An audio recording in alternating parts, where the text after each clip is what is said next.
Good morning, Enid. Thank you for joining us on this Thursday, rainy Thursday morning, October 4th, 7:30 in the morning.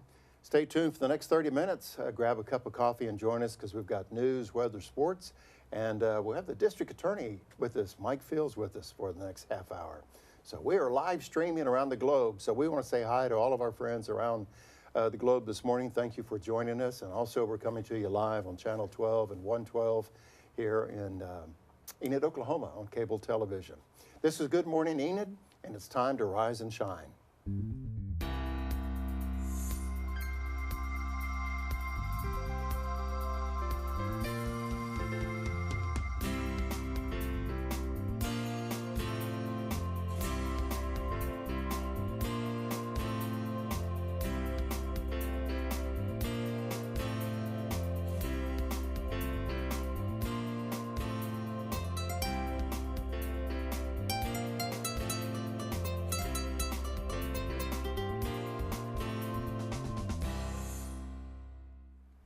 Good morning, Enid. Thanks again for joining us today. As Steve said, it's a little bit rainy out there and pretty cool, about 67 degrees, but let's take a look at that bus stop forecast.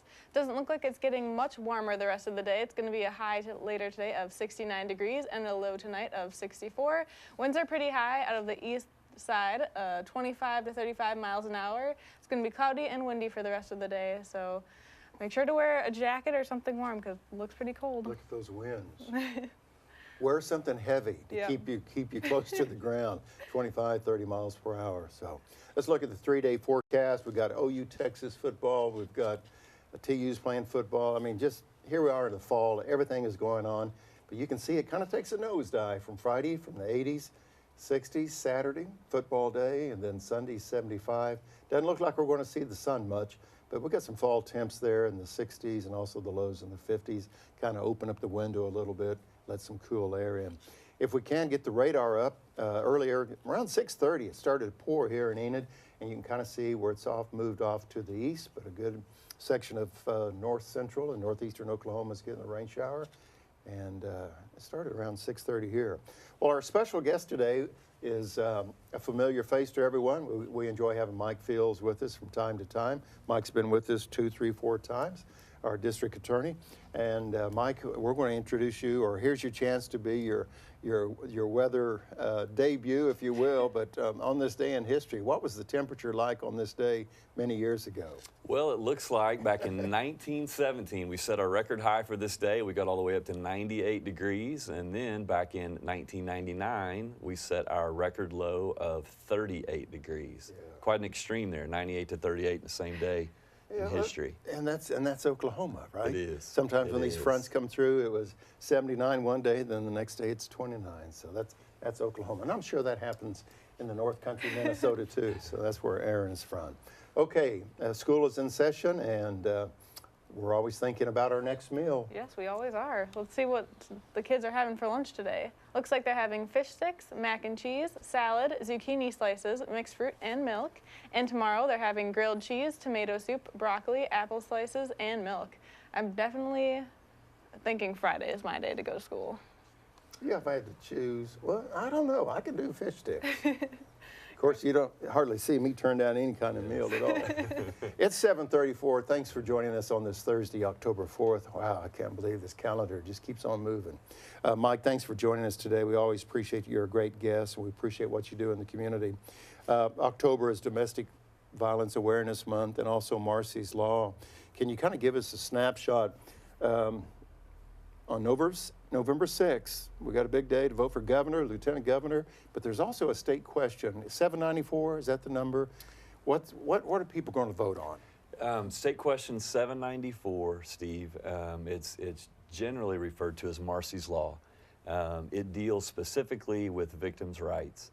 And what it will do is it would expand victims' rights, add a handful of rights that don't already exist, but it adds them to the Oklahoma Constitution. There is a big package of rights that already exist in state law, and there's already some victims' rights that exist in the Oklahoma Constitution. Marsy's Law just simply adds 4 or 5 additional rights to the Oklahoma Constitution. And Mike will be with us throughout the morning. He's going to talk in detail about some of these additional constitutional rights will be. So we appreciate Mike Fields being with us today. It's 7:35, and it's time to turn to one guy. That's the bow tie guy, Derek Silas. He has the Oklahoma Minute.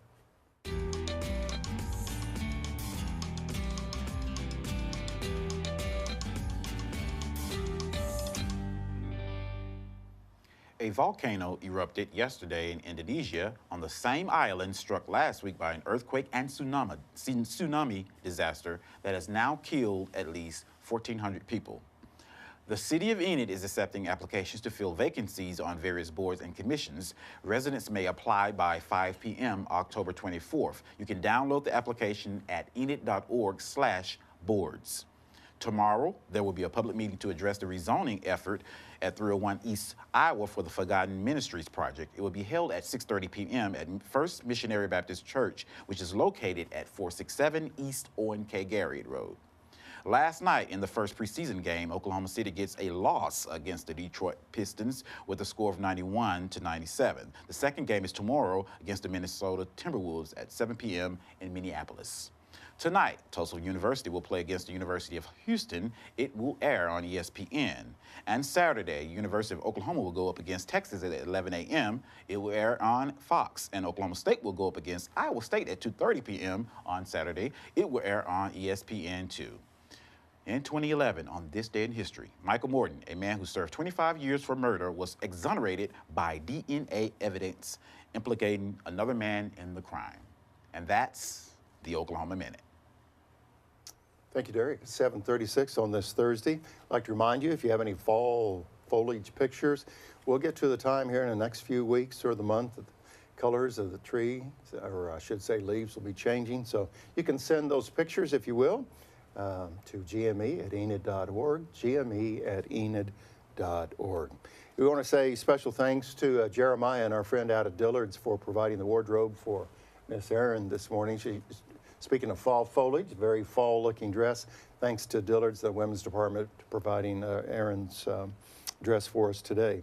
So therefore, with that introduction, what is happening, Erin? There is so much happening, especially since it is the first week in October, so fall has officially started.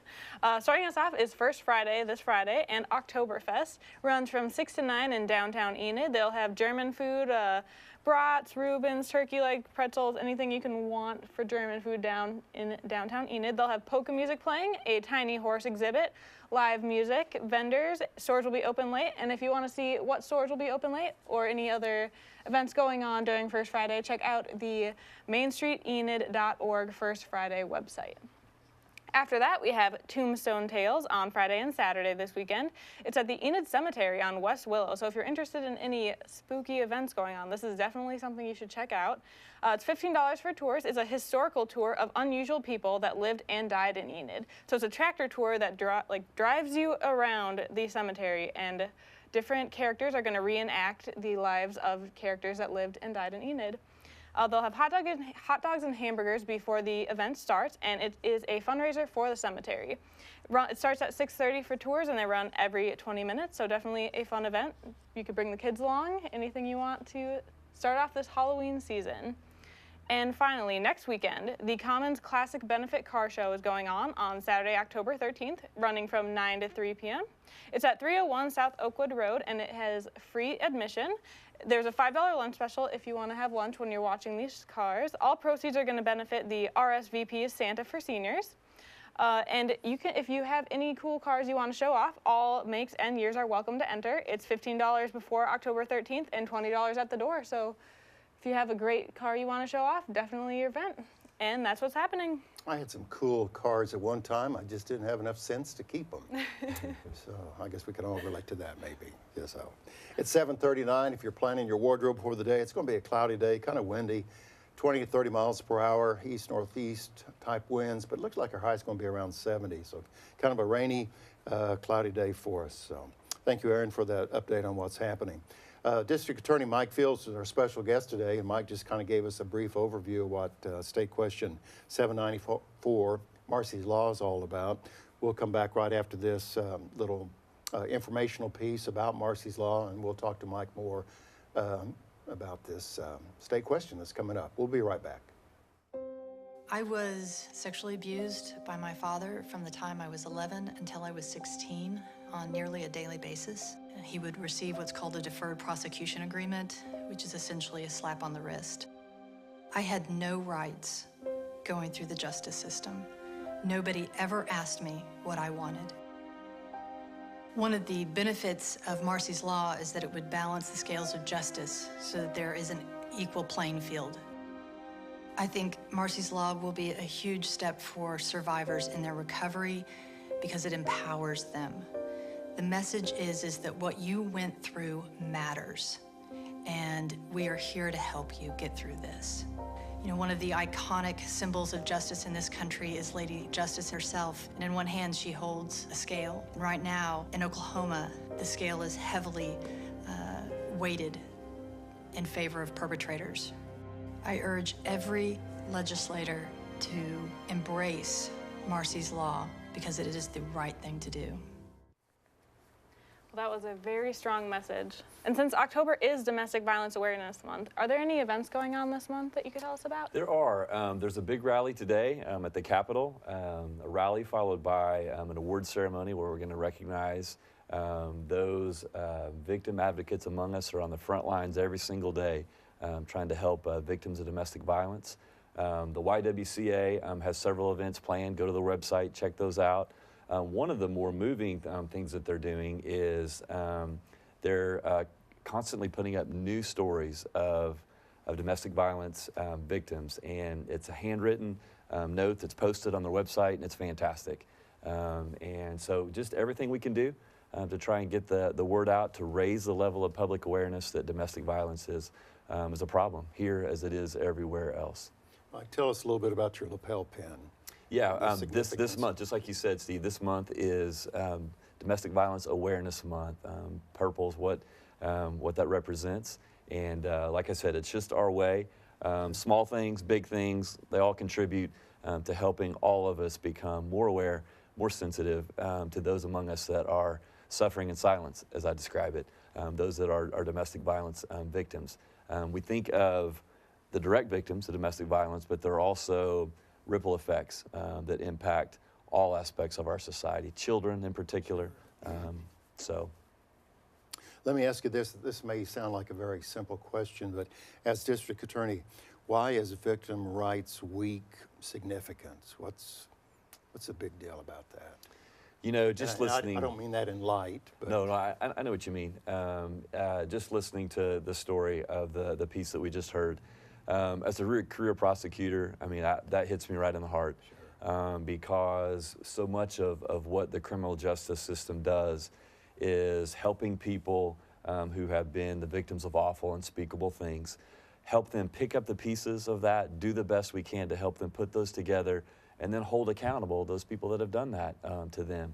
And for me personally, Marsy's Law will be an important step forward to do just what she said, to kind of give victims more rights than they have, and to come closer to putting them on an equal playing field. Not that we're going to take away or diminish a defendant's rights, because we all know that cannot happen under our Constitution, but just simply to elevate their rights some, and to recognize that, hey, there's another side to this story. There's another side that the criminal justice system needs to recognize and to respect. And criminal rights, or crime victims' rights should have always been such a big deal, but what's causing it to get such a big rise right now? You know, it's been an ongoing movement, and for guys like me that have been around a long time, over 20 years now, as a prosecutor, I've really seen the changes that have made. We went from a system not long ago where victims were completely an afterthought, and now slowly, with more and more advocacy, with more and more people becoming more and more aware of those issues, victims' rights have become elevated. And so recently we've seen really an increased attention to domestic violence, child abuse, and sexual assault. Those are the three probably in the last couple of years that have really probably driven the victims' rights movement the most. And I think we all welcome the increased attention. So, Good morning, Enid. It's 7:44 here on this Thursday morning, October 4th. Again, we're working our way up to around 69. It's around 67 now, so it's really not going to get much warmer today. Looks like we'll have kind of the cloudy, rainy environment for us today. Our special guest is District Attorney Mike Fields, and Mike has several offices, and we're catching him in between offices, if you will. Mike, you opened up, talked a little bit about State Question 794, Marsy's Law. There are some pieces already in place, the law, but this piece of legislation that we will vote on Tuesday, November 6th, is adding some pieces to the Constitution. What are those pieces? Most prominently, the additions to the Oklahoma Constitution will be crime victims will have a right to privacy, a right to be free from harassment and intimidation, a right to be heard really at all steps along the way in the criminal justice system as their case progresses. Currently, they have a right to be heard at sentencing at the end. This really gives them a right to be heard throughout. It also gives them a right, an absolute right to confer and talk with the prosecutors in the case, gives them a right to hold up their hand and to walk into court and to assert their rights if at any time they feel like their rights are being ignored. Those rights currently don't exist under Oklahoma law. And just to remind everyone, reason it is the state question is because we're adding this to the Constitution, so it takes the vote of the people to do so. You keep mentioning domestic violence, but what exactly is domestic violence? Like, what is the definition of it? Domestic violence is whenever a partner engages in some sort of manipulation, coercion, or control and exercises that over their significant other, spouse, partner, whatever the case may be. That manipulation, control takes many forms. It can be verbal abuse, it can be financial isolation, that's a common one, and then of course it can be physical violence. So all those things together, when that happens in the context of a dating relationship, in the context of a marriage or cohabitation situation, then we consider that domestic violence. This is kind of a two-part question for you, Mike. Would you remind our viewers the counties that you are representing or that you work in, if you will, if I use that term, and then also elaborate, if you can, on domestic violence. Is it an issue or not an issue in Garfield County? The 5 counties that I'm honored to serve are Grant County, Garfield, Kingfisher, Blaine, and Canadian. There are times whenever I feel like I'm stretched really thin, honestly. And in those 5 counties, we have 7 offices. Okay, so let's talk locally domestic violence. Domestic violence is a problem in Garfield County, as it is in every county in our state, in every county, every state in the nation. Just to kind of bring that home, every single year since I've been the district attorney, our office in Garfield County alone has reviewed about 500 incidents of domestic violence, about 500. And of those 500, we will end up filing charges in around 200 of those cases. Now, we also know that domestic violence is one of the most underreported crimes there is. So 500, those are the ones that are reported. I'm afraid that that's the tip of the iceberg. So I think the actual number is much higher than that, but those are the ones that actually bubble to the surface and that we actually review. And then, like I said, about 200 of those 500 will end up filing charges. I hadn't really thought about that, but I guess there is a significant number. Just says, I'm not going to report it, I'm just going to live with it or whatever. Yeah, lots of different reasons why victims choose not to report it. Yeah. So what should these victims do if they are a victim of domestic violence?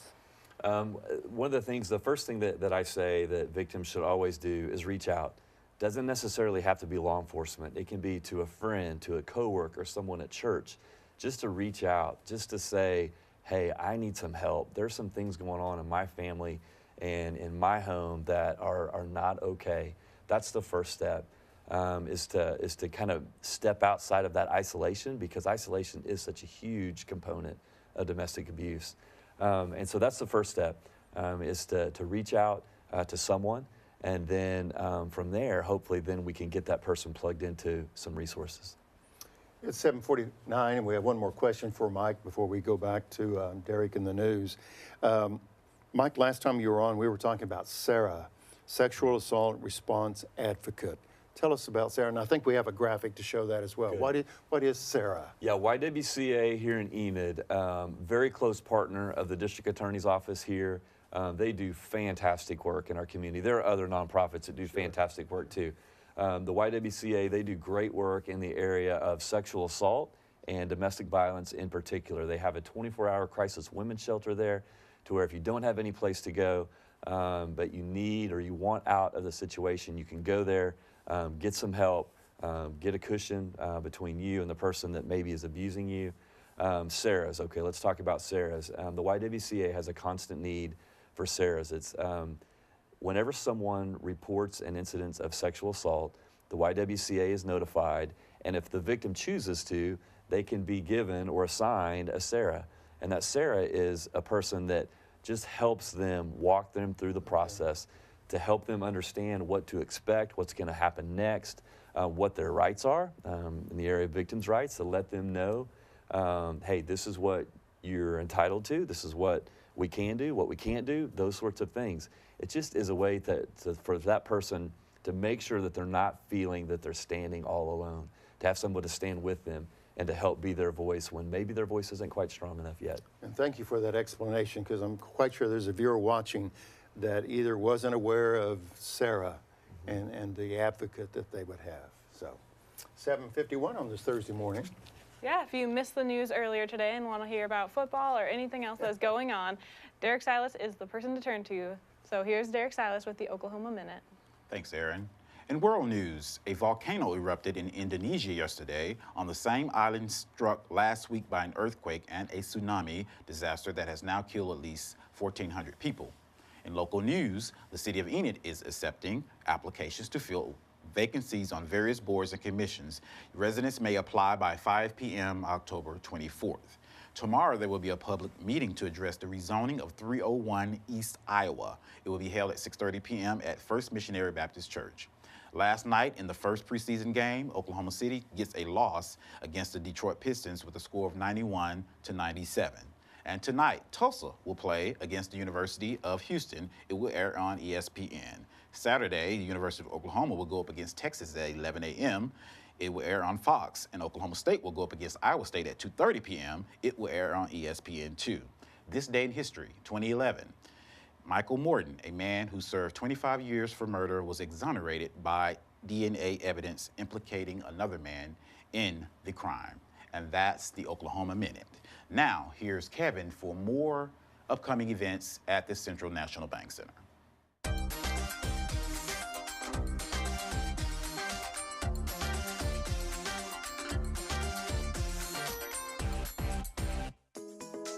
Good morning. I'm the general manager of the Central National Bank Center, Kevin Brisky, here to tell you about all the great things we have coming up right here in front of us. First off, though, as we can see, a quick update.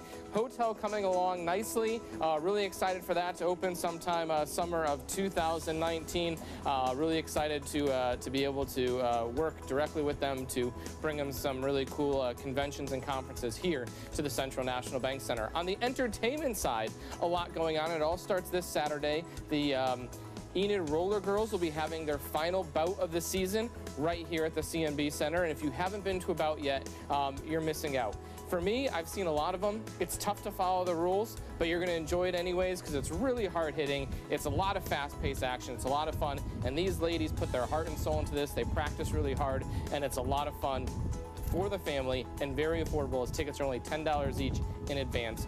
So come on down and check that out.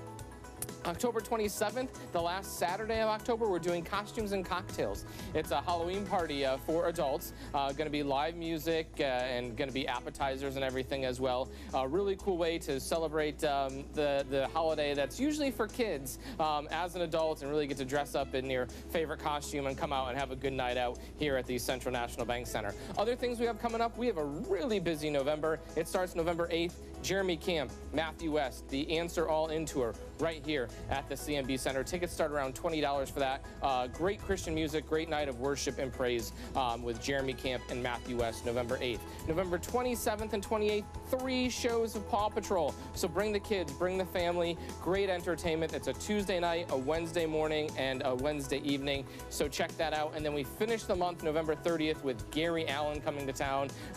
He was one of the artists that opened this building, and he's coming back now 5 years later. Tickets for that start at $39, and he puts on a really awesome show. We also have the Gatlin brothers, Larry Gatlin and the Gatlin brothers, coming for the holiday show. Country and Christmas is what it's called. That's December 5th. Going to be a great holiday show. We have a dinner beforehand if you want to partake in that as well. And as always, if you're a business, you can join us for your Christmas party and then take your staff to the show afterwards, or clients. A lot of fun. So a lot of things happening here before the end of the calendar year 2018 at the Central National Bank Center. For tickets, cmbcenter.com, 855-TICS-ENID, or just stop down and see us, 2nd floor of Convention Hall at the Central National Bank Center. We look forward to seeing you down here at one of these great events. And until next time, back into the studios with you, Steve. Whew, that kind of wore me out, Kevin. That is a bunch of information, but it's exciting to know that's right here in our own backyard. It's 7:55 on this Thursday morning. I'm excited. I'm always excited about Friday night because that means high school football for us diehard fans. District Attorney Mike Fields, we got Edmond Santa Fe. They've got some tall receivers and a great quarterback. They're coming to town. Any other game of interest that you see on the screen? The Chisholm one jumps out at me for obvious reasons, Steve. I got a son playing on that team, but yeah, pulling for the Plainsmen tonight, that's for sure. Yeah, very good. And then we see the Alva Goldbugs will be at my alma mater, Perry. Go Maroons. Wacomas, Cherokee. All the big games. And we encourage you to go out and support high school football on Friday. Okay. And now my favorite part of the show, we have Charlotte with a cute dog named Pumpkin Spice. So take it away, Charlotte.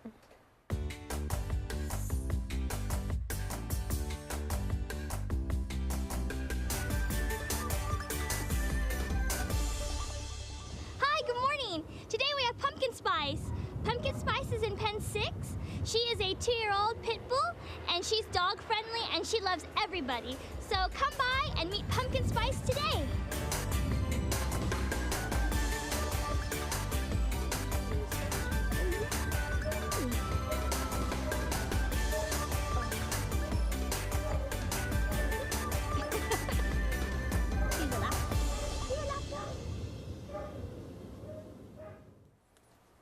Pumpkin Spice. I'd like to remind everybody that I had the opportunity to sit down with Lieutenant Betsy Randolph. She's a graduate of the Bible Academy School here in Enid. Not too many people know that, but that interview is coming up at 8 o'clock this morning. Lieutenant Betsy Randolph, very special guest, and had a great visit with her. So if you're around at 8 o'clock this morning, you can have that interview. The YWCA crisis hotline is 1-800-966-7644.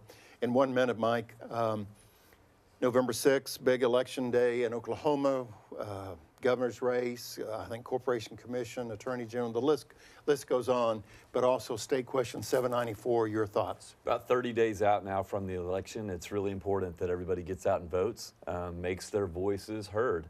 Our system works better whenever more people participate, more people have a chance to be heard, so we'd encourage everybody to get out to vote on November 6th. And again, that's all about Marsy's Law, and you can just Google that, or just, I know newspapers have been writing different stories, and there are different videos that are out there to explain what Marsy's Law is all about. So, what's the weather going to be for today? If you're planning your wardrobe, do we need a raincoat? Pretty chilly for the rest of the day. It's about 67 right now. Later today, going to get up to a high of around 69 and a low later of 64. So pretty chilly. I would definitely suggest wearing a raincoat. I don't know if it's still raining out there, but earlier this morning it was downpouring. I know you got caught in the rain, didn't you? I got caught in the rain. Well, we have just a couple seconds left. Mike was played for the Oklahoma Sooners back in the Gary Gibbs day. Your prediction on the score Saturday, OU Texas, Mike? I'm going to take OU 41-21. Oh, wow. 41-21. That's a lot of offense. Well, we hope that's the case. Good morning, Enid. Thanks for joining us. Have a good Thursday. We'll see you next week.